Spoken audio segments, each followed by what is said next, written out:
And good afternoon. My name is Ryan Belmore, and I am the owner and publisher here at What's Up Newp.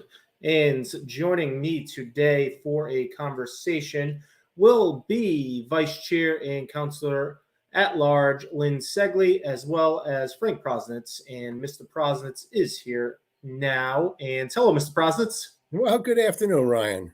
So you step away from your camera, so I had to do a little improv there as you grabbed something. I wanted to grab something off the computer, something I had printed out. So, all right, and you have a great conversation coming up with Lynn Ceglie, and I'm going to let you two have a conversation. Just want to let people know, as well as Councilor Ceglie, I'm sure she knows because she is an avid reader of our newsletter. But we do have Evan Smith, the Executive Director of Discover Newport, coming up at 2 p.m. today. Of course, if you missed this interview or that interview, you can catch it anytime afterward on whatsupnewp.com. Hi, Councilor Ceglie. Hi, how are you? Good. Good. And I will let you two talk away. Great, thank you. Hi, Lynn. How are you? Fine. How are you, Frank? I'm doing fine. Lots of things going on, and let me jump right into the last meeting and this whole issue with the North End zoning. Yeah. Just give us a quick update on exactly what we're talking about and what the controversy is about. Well, the controversy is really stems from the Bishop's Diner and their lease with their landlord, which the city really has no control over. We can't get into private business matters as such, but a couple of months ago, when we passed the North End zoning plan, we did not approve some of the planning board's recommendations, and we were sort of our vote was distorted enough to make it seem as though those planning board recommendations would have had an impact on the Colbea, the developer, and the 4th Street Diner, and they had nothing to do with it. So that's where some of the controversy came up. We passed the North End zoning, so most of the commercial industrial has been removed, and we have created other areas for mixed use. And the thing is that Colbea, the developer, filed their application with the city before the new zoning went into place. And so they are allowed to go to the zoning board under the commercial industrial designation. And that's why they can get a special use. They can go to before the zoning board to get a special use permit. They wouldn't be permitted to do that under the new zoning.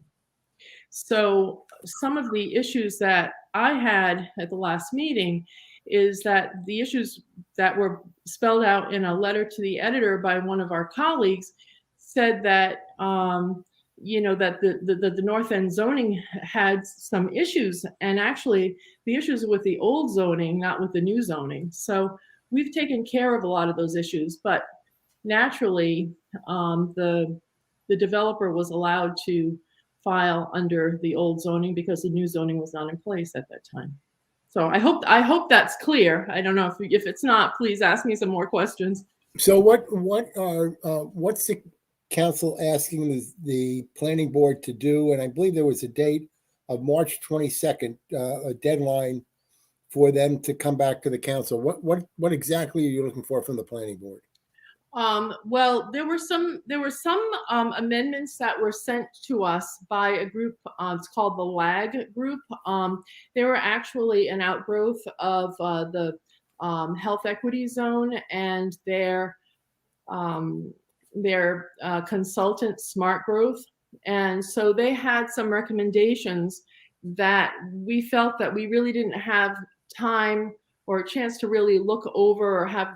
And so we sent them to the plant. Well, I felt as though we needed to get the zoning in place and then send those to the planning board for recommendations to come back to the council. So if we had waited for the planning board to go ahead and look at those before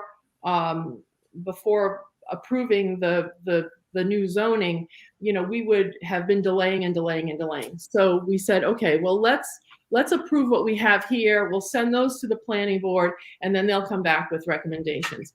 And some of those lag recommendations, I think that the main one of really big concern is the income levels that developers would be able to use to create housing. So I think they were concerned that the income level was too high to be able to accommodate some, working class folks. So I think that is, and I understand their concerns on that. So, but that's the major one. Is there and I'm not totally clear on this. Is there a state law that requires a certain percentage of any new housing that's built has to be affordable? No, I don't believe so. No. Okay, I may be fuzzy on that. Yeah. So this would go to any kind of new housing development, and your expectation is they'll come back and they will modify the.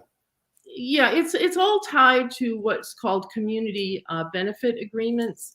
So community benefit agreements started, I would say 10, 15 years ago, basically in low-income neighborhoods in order for developers to give back to the community, to invest in the community in certain ways, like, for instance, with maybe providing job training or hiring locals first, or adding housing to their that's more affordable to their properties, maybe perhaps putting in a library annex. I mean, there are all kinds of things that can happen in these community benefit agreements. And so these income levels really have to do with what kind of benefit that they would give to the community. And so so that's where these housing ranges, the income ranges come in. So the expectation is now by March 22nd, the planning board will get back to the council with its proposed changes. Right. When we take a look at the overall changes, what in practical terms will happen with this North End area? What are your expectations this will look like when everything is in place? Mm-hmm. Well, my vision, and I believe that the city's vision is to create a real neighborhood there. And, you look at the RK shopping center and those other businesses, they're not going to be affected. But, the area around the Newport Grand and the land that will be freed up by the bridge realignment, those are areas that we have an opportunity to create opportunities, to create walkability, to really make a nice neighborhood for people who live in that area, and actually for the whole city. I mean, it's going to benefit the whole city to have that, to have the North End be a robust area that provides jobs for all income levels. And I mean, right now, everything is just very static. I mean, particularly on the Newport Grand property. So the vision is to bring housing. I mean, there under the commercial industrial zone, the old zone, there was no opportunity for housing, for residential space. And so, we've changed that. It'd be more of a mixed use space. So the plan is really about creating a neighborhood there. When I last spoke with the folks from Carpianato, they were, I guess, redesigning their plans to meet with the planning board's recommendations or requirements. Do you know where we're at with that property and with that project in general? Not specifically, but my from what I understand, they are still interested in going ahead with it. So and presenting a plan to the city that will be in keeping with the new zoning and with the North End zoning plan. I mean, they have to do that. Yeah, we spoke with them not that long ago, and that's exactly what they said, that they're moving forward and expected to be able to submit something to the city.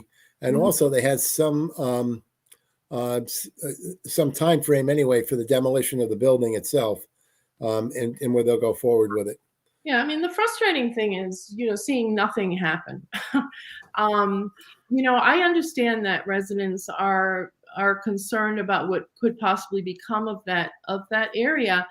And, but we have to do something. We can't just let that building languish there and have no opportunities, have no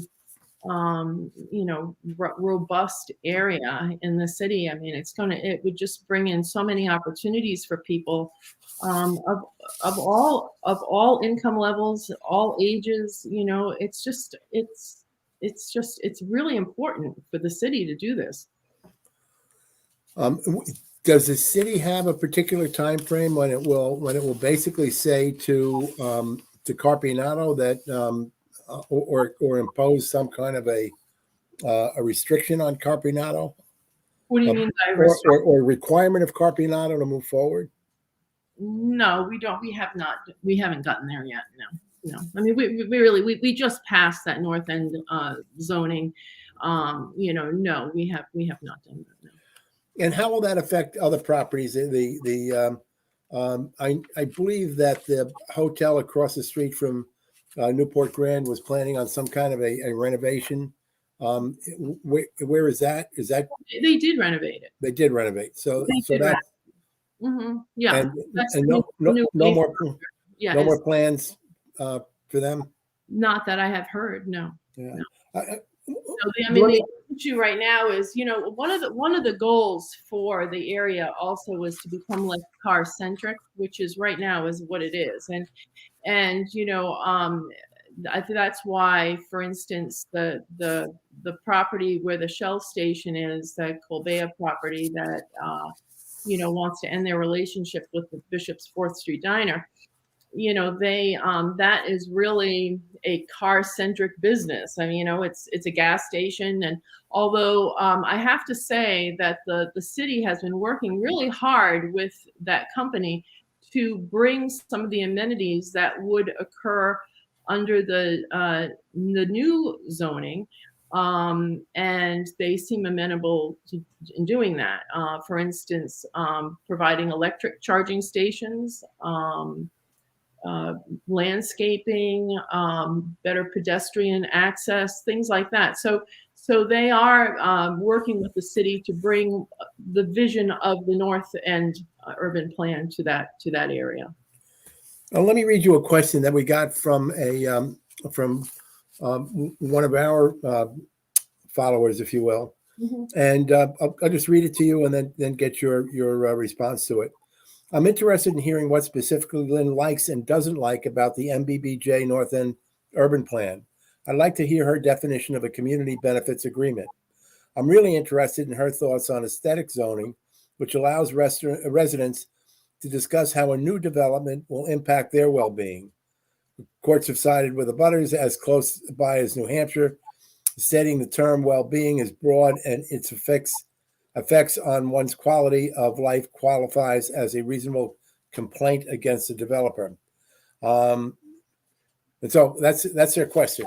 So okay, can you back up a little? That was a lot. So that was a lot.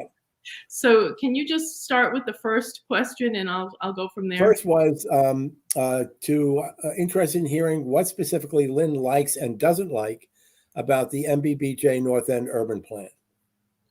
The North Ender. Okay, what I do like and don't like. Well,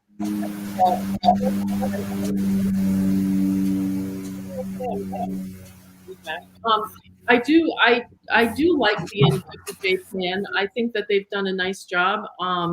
It certainly was done in conjunction with the city planners and the planning board and the residents. There were many outreach meetings for people to come forward. One of the things that was really striking to me, and it was right before COVID hit, we had a big meeting over at the Florence Gray Center, And one of the questions was, well, what do you want? What do you want the North End to look like? What part of Newport would you like to replicate?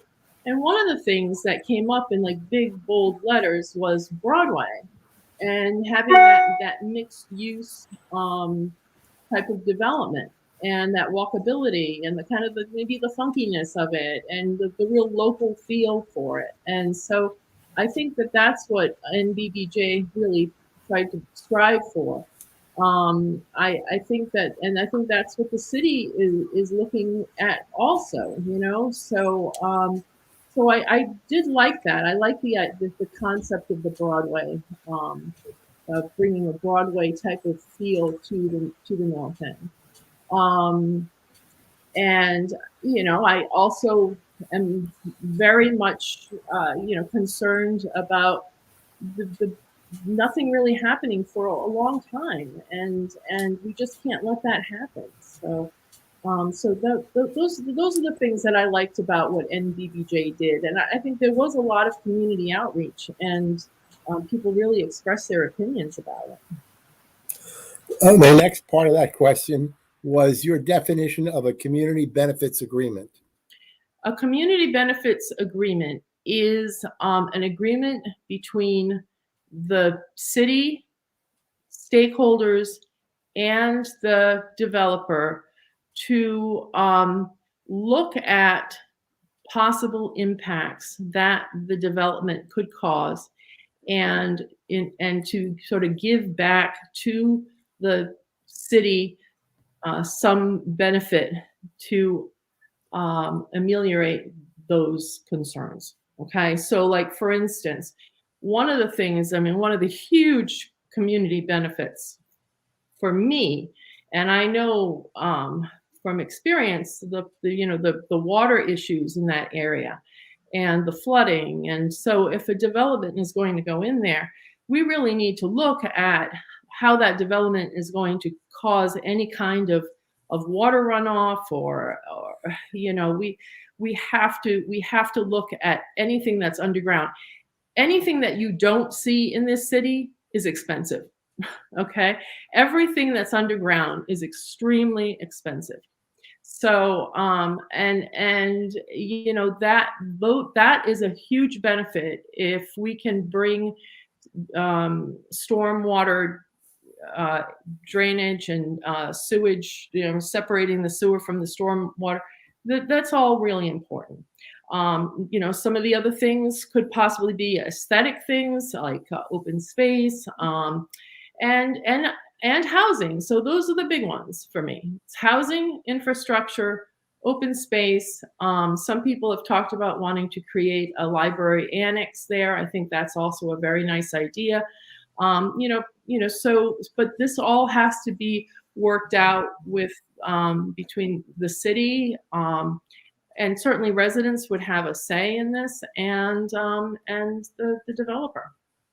So that's how I see community benefits working. I wanted to shift gears a little bit and talk to Lauren Carson a couple of weeks ago. She put some enabling legislation in relative to three-wheeled vehicles on behalf of the council. What's that all about? The three-wheeled vehicles? You know what? I'm going to have to go back and look at that. I'm not really sure. I'm sorry. I'm really not sure of what that legislation is about. I'm not sure. That hasn't come before us yet. Okay. She had said she put that in on behalf of the council, so certainly that recommendation had to come from somewhere. It didn't come from me, so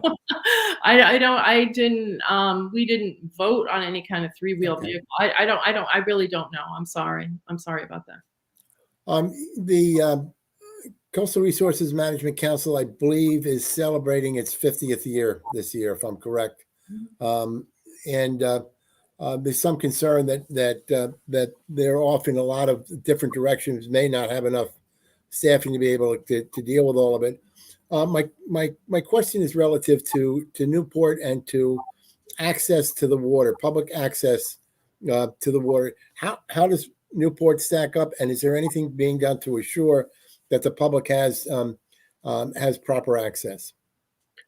Well, yes, we have worked with the Friends of the Waterfront and the Waterfront Commission to make sure that people have the right of way to the water through some of the restaurants, the businesses on Thames Street.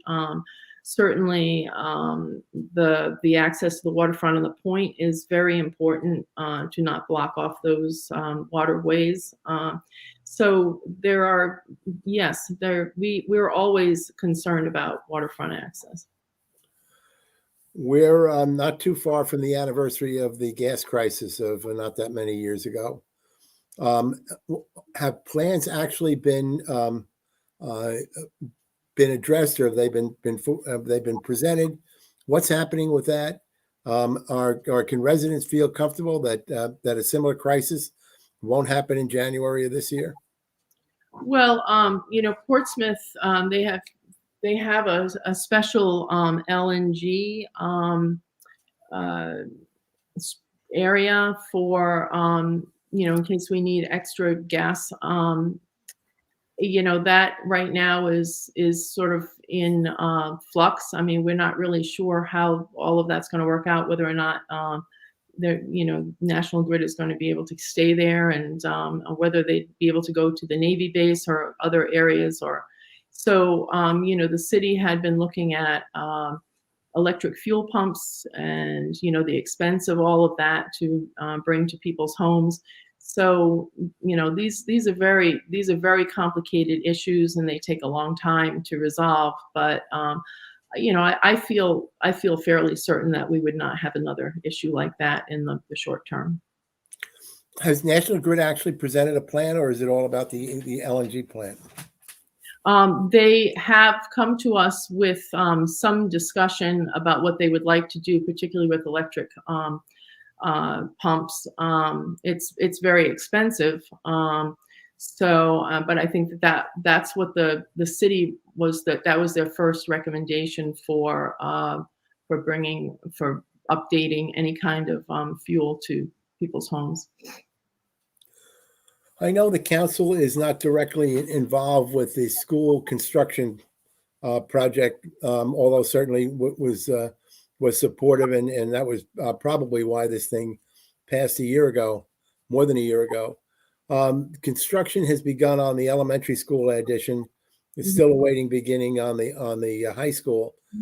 But since that bond was passed, the superintendent of schools has suggested that prices have increased by like 23 or 24%. I know the council is aware of all of that, and clearly that price will mean an escalation in the cost of a new high school. Has the council given any thought on how it might address that, or whether it can address that in any way? Well, I'm on the school building committee, Pell is going along very well. It's within budget, and it's doing fine. Of course, Rogers is a whole other ballgame, and I really do have to commend the architect and the project manager for their flexibility in looking at different designs and how to make the schools accommodate all these kids, like 800 kids, and create a great space for them. So we've gone through many iterations of designs, and and also, like for instance, originally a classroom was to be 800 square feet. But right now, and this changes. I mean, it seems like every meeting things are changing, but they've cut the classroom sizes to 770 square feet to lessen the cost.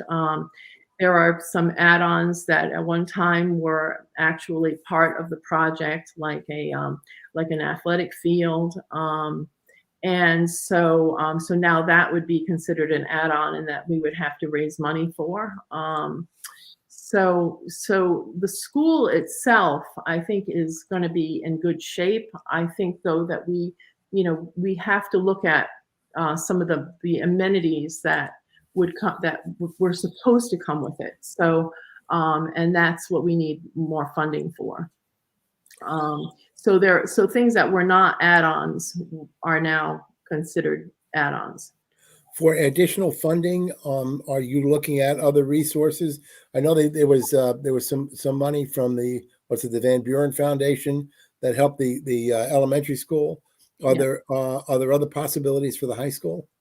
Well, I believe that Becky Bolin and Louisa Boatwright, who are heading up this school building committee, are going to the state for more funding. They are looking for more funding through the governor and governor's office, and talking to Marvin Abney, who is the head of the finance committee. So that's the first thing. I'm not sure if they have met with them yet.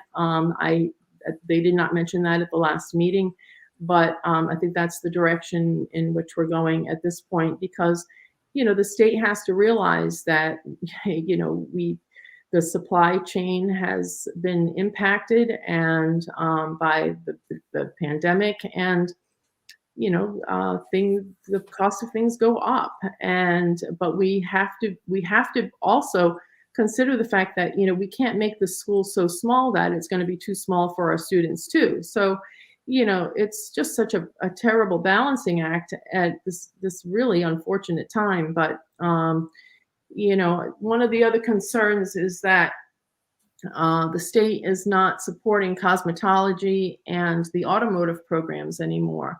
So we're looking for funding for those programs as well. So it's and we also need to find a way to create a space for the administration bill for the administrators. Time frame is everything still on the same time frame for the high school? Yes. Yeah. The thing is, the school, I feel confident with the school itself. What I know is going to be an issue is those add-ons. And I have a lot of faith in the architect and the building project manager to come up with some very good plans. I mean, we've had many different designs, and the last one we saw I thought was really quite good. Lynn, we've been through much of the pandemic, and today, I guess at 1:30, the governor is going to speak and potentially will put on some new restrictions. Perhaps he'll ask for more masking or whatever. I don't know what your expectations are, but I guess my question is really about how the city has fared during this time, how the business community has done, and whether or not there have been lost businesses, lost revenue, and what your expectations may be going forward. I think the city has done quite well when it comes to COVID. I mean, it was very frightening in the beginning. I have to say, we really didn't know what to expect. I think that our vaccination rate is quite high, and we are sort of back to business as usual at City Hall. I don't see that many businesses closed in Newport. That has not been something that I've noticed. I don't think that I don't think you have. I'm not going to speak for you, but I don't think that that's something that's really happened.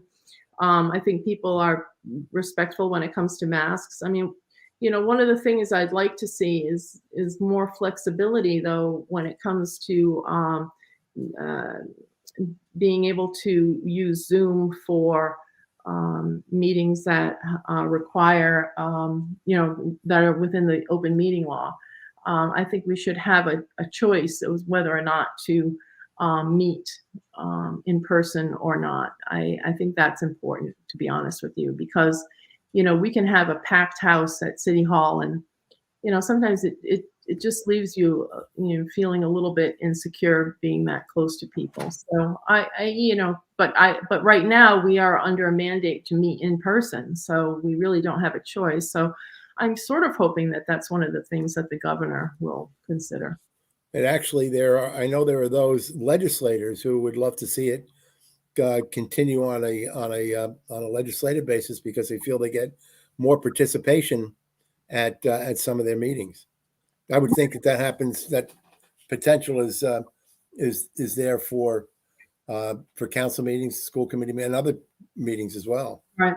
Well, we just passed a resolution to for the city manager to look into a hybrid system so that we will be able to continue having that same kind of visibility of meetings.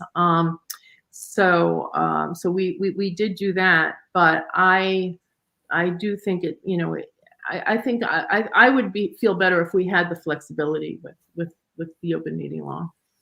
Lynn, are you aware of any major projects that we might not be aware of that might be on the drawings boards or that people that may have been proposed for the city? Well, nothing that you wouldn't really know about. I mean, one of the things that, has sort of been a bit of, I don't know if I call it a controversy, but maybe a concern is the spring project by where the old coffee gas station was. That there is a capital campaign going on now to raise funds for that, and the Rhode Island Historical Rhode Island Historic Commission, they are looking at making that spring, like amending the Newport Historic Zone and adding the spring to it. And there was quite a bit of archaeological findings by Salve. So I think people think that that's really a stagnant project, but it's not. I mean, it really is ongoing, and that the committee is working really hard to get the funds in order to make that a beautiful space.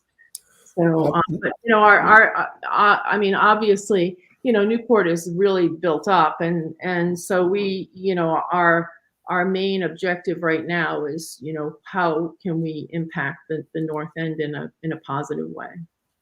What's your understanding of where things are with the Opera House?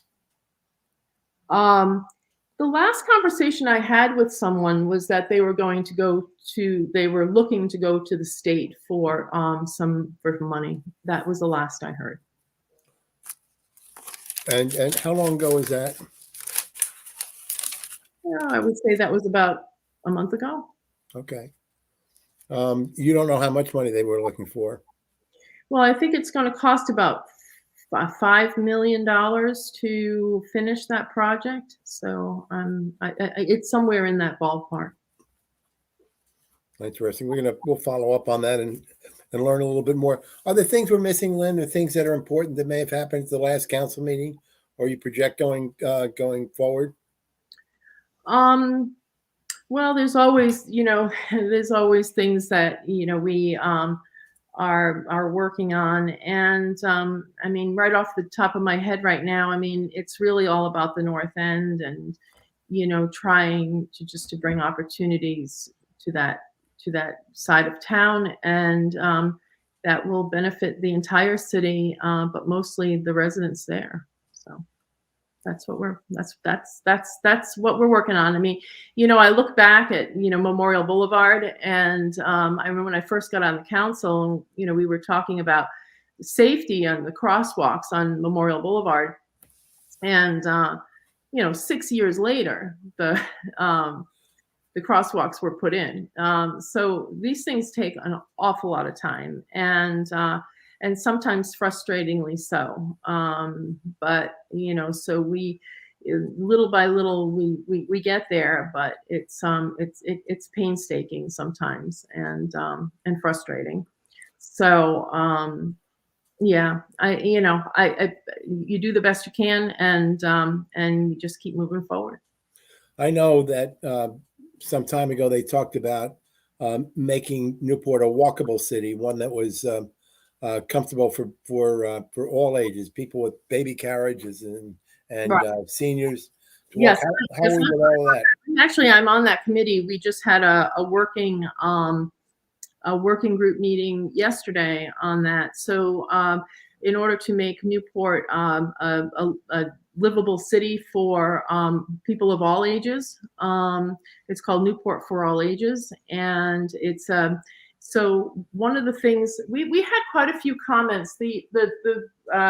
The group did a survey, and then they had in-person forums. Actually, they did them through Zoom because it was during COVID, to find out what people's concerns were, like people over like 55, you know, and there were a lot of different concerns from the age group, and you know, and for instance, one of them was communication. A lot of times people just don't know where to go for services. And so that's one of the things that we're working on through this group, is to try to create some sort of a directory that would be fluid, that would not become obsolete, but that would help people understand where to go for transportation, or for, you know, food pantries and things like that. And some of the other things were, you know, sidewalk concerns, the snow removal, you know, so those are the things that, you know, that this group is working on with AARP, and so we hope to get a document out soon to AARP in order for us to become qualified as an age-friendly city. Lynn, I think I'm good, unless there's anything else you would like to add this morning. No, I think I'm good. You know, I mean, I wish everyone happy holidays, and to be safe. And you know, I'm a big vaccine supporter, and please, you know, get your booster shot when you have to get it. And you know, COVID is no fun, so it really is important. Very good, Lynn. Thank you very much, and happy holidays to you. Thank you. Thank you. You too. Thank you, Lynn. All righty. Bye-bye. All right, that is Councilor at Large Lynn Ceglie, Vice Chair on Newport City Council. Missed any portion of this conversation, you can catch it on whatsupnewp.com. Share with your friends, family, enemies, voters, neighbors, parents, whoever you want. You give it as a gift this holiday season. Coming up in just about an hour, we'll be chatting with Discover Newport Executive Director Evan Smith, 2 p.m. All right, see you shortly. Lots of questions in the comments, Frank. We'll go through those and see what we can get answered. Very good. Talk to you in a little bit. Thanks for watching. We'll be back with you here actually at 1:30. We'll be bringing you on our Facebook feed and on our website Governor McKee's press briefing. 2 o'clock, Evan Smith. Busy day here at What's Up Newp. Stay tuned, whatsupnewp.com for all the latest info. Sign up for our newsletter. We'll send you all of this great content right to your inbox. Thanks for watching.